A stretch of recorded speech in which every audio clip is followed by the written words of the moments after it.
What is up, guys? EJ here, back with another video. And yes, today is going to be something a little bit different. My top 10 films of 2013. This video and my top 10 of 2014 are long overdue. So yeah, I am planning to make 2013 today and hopefully 2014 next week. So yeah, you guys have been asking for this for a while, and I've been putting it off, so I'm sorry about that. But anyway, here it is, my top 10 films of 2013. Counting down as always. We start off at number 10, Dallas Buyers Club, directed by Jean-Marc Vallée, starring Matthew McConaughey.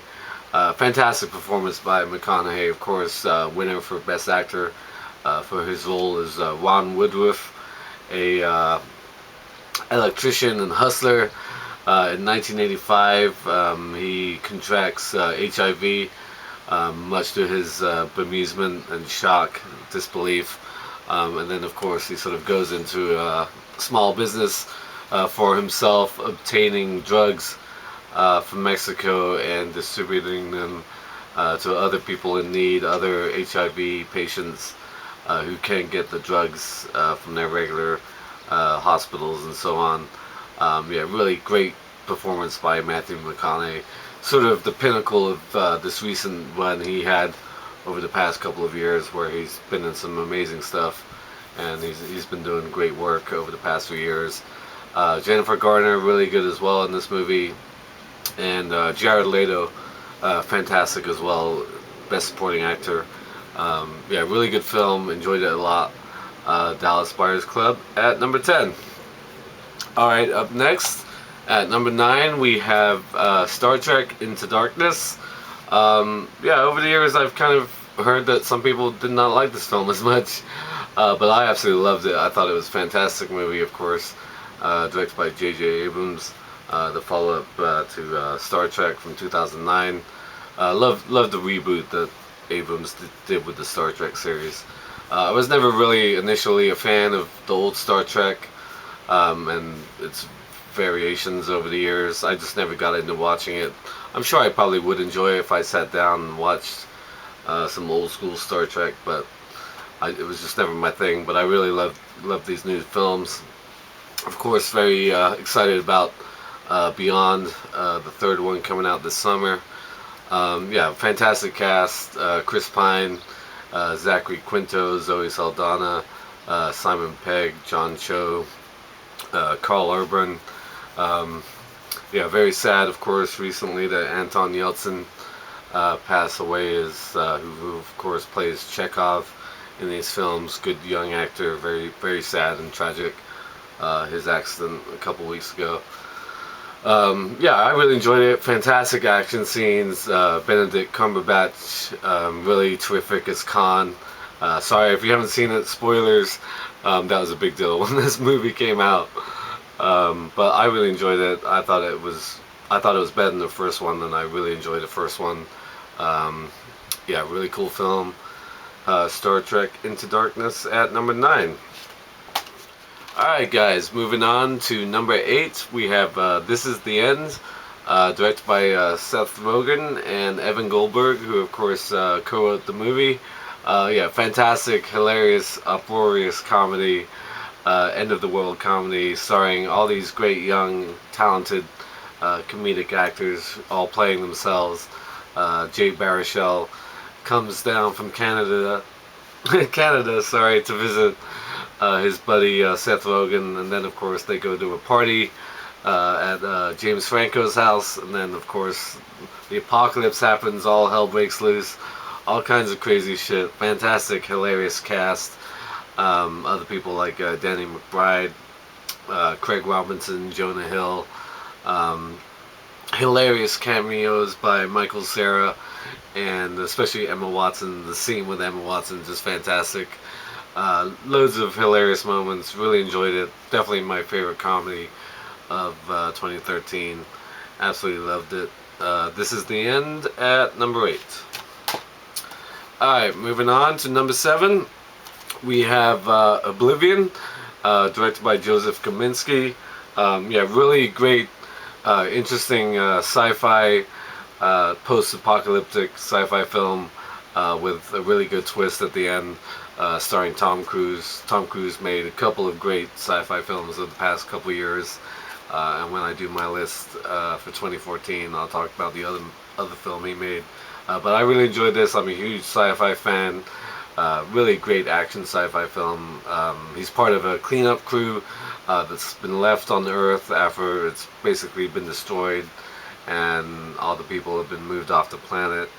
And he's there with his partner and boss, played by Andrea Riseborough. Really sexy role for her. I liked her a lot in this film. And then, of course, he sort of stumbles across a couple of human survivors, led by Morgan Freeman and Olga Kurylenko. Yeah, really great, inventive action scenes. Great looking film. Yeah, really cool twist at the end, like I said. Liked it a lot. Love sci-fi films like this. Was a big fan of Oblivion, and definitely deserves a place in my top 10 at number 7. Alright guys, moving on to number 6, we have Rush, directed by Ron Howard. Yeah, fantastic film, starring Chris Hemsworth and Daniel Bull, set in the mid to late 70s. Of course, documents the bitter and fierce rivalry between Formula One drivers James Hunt and Niki Lauda. I was a huge Formula One fan growing up in England. I came a little bit later than this era. I was a fan in the mid to late 80s. So I was a fan of Alan Prost and Nigel Mansell in particular. So this was a little bit before my time. But I still understood sort of the whole dynamic of this film. Yeah, really two terrific performances, especially Daniel Bull as Niki Lauda. Chris Hemsworth, really good. Olivia Wilde as well. Fantastic racing scenes. Really good story. Liked it a lot. Always, yeah, grew up a Formula One fan, like I said. Don't really follow it as much now. Living in America, it's not really covered that well over here, if at all. To be honest, it's more NASCAR and IndyCar. But yeah, this sort of took me back to my childhood when I'd watched those great drivers. I equate it to the rivalry between Prost and Ayrton Senna, the great Brazilian driver. But yeah, I was a huge fan of this film, Rush. Great film by Ron Howard. And it's my pick for number 6. Alright, moving on to number 5. We have Her. Written and directed by Spike Jonze. Yeah, really great film. Very sad. Joaquin Phoenix, terrific as a sort of lonely writer who develops a sort of offbeat relationship with his operating system, which is voiced by Scarlett Johansson. Yeah, really sort of funny, sometimes sexy film. Yeah, just really sort of sad and morose at points. Sort of beautiful, weird relationship between these two entities, if you like. A person and basically a computer, or just a voice, kind of like a Siri-esque type of voice. Really enjoyed it a lot. Always been a fan of ScarJo, for obvious reasons, but yeah, Joaquin Phoenix, terrific, and I'm a big fan of Spike Jonze's work as well. So that's Her at number 5. Alright guys, moving on to number 4, we have Gravity, directed of course by Alfonso Cuarón.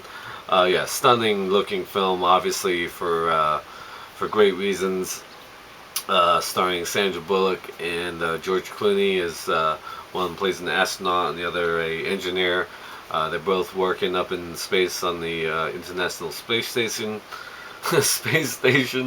Sorry. And then of course accident causes their shuttle to basically break down, and then they have to work together against the odds to make it back home.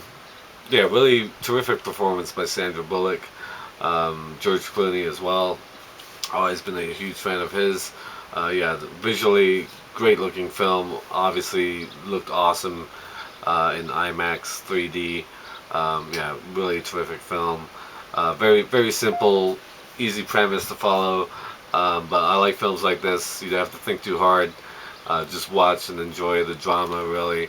Gravity, terrific film, one of the best of 2014. Alright, moving on to number 3, we have Captain Phillips, directed by Paul Greengrass. Yeah, wonderful true story, of course, set in 2009.